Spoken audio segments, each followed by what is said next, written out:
student who has an idea that's going to change the entire world. Luckily for us, that's not an uncommon phrase around here. No, most people here know the typical MIT startup formula. You gotta have some friends, get a professor on your side, be smart, and then hope and pray for the best, right? Okay, maybe it isn't that simple. But generations of MIT students have built a community here that fosters new, innovative, and especially slightly quirky ideas. Before I came to MIT, if you could have convinced me that I, an 18-year-old, could start my own company or even contribute to its founding, you probably could have convinced me to do something else ridiculous, like, I don't know, run for Miss Universe. Yeah, pretty ridiculous.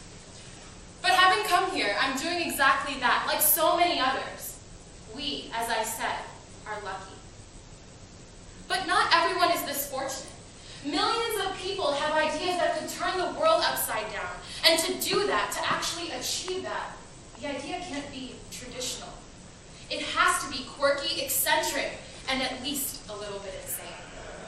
And yet, these are the ideas that are the hardest to bring to life. Computer scientist Howard Aiken once said, "Don't worry about people stealing your ideas. If your ideas are any good, you'll have to ram them down people's throats."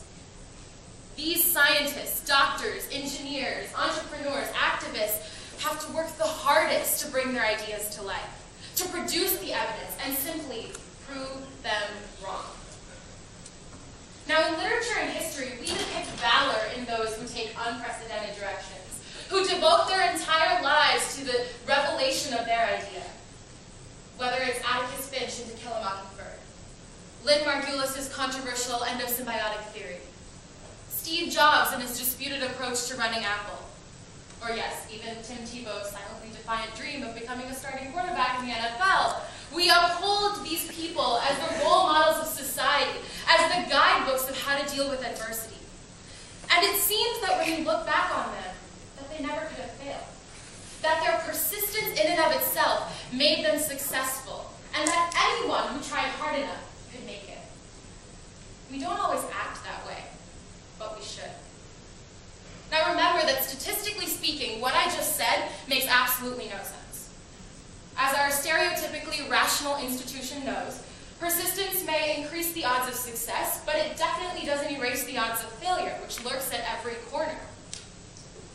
Yet the eyes of the present glorify the past, and they involuntarily define heroicism as persistence that leads to success, leading us to shun our contemporaries who may try and fail.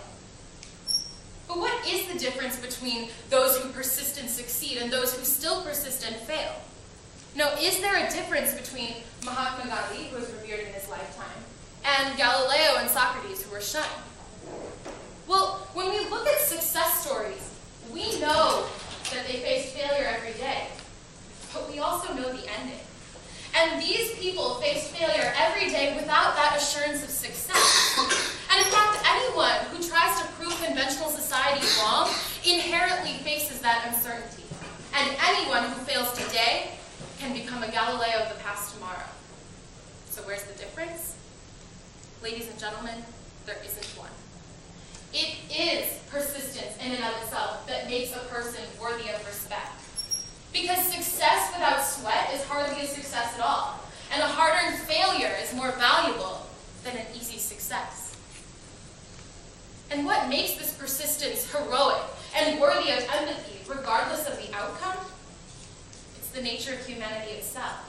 Because the ability to persist in the face of uncertain adversity is the most desirable trait for any human being. And anyone with the courage to do so deserves our respect. Author Oscar Wilde once said, "An idea that's not dangerous is unworthy of being called an idea at all."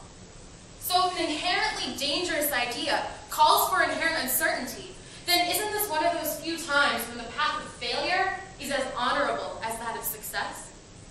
And who knows, in the roots of failure lie the seeds of success. So please, let's not throw away the gems of humanity with the hands of hypocrisy.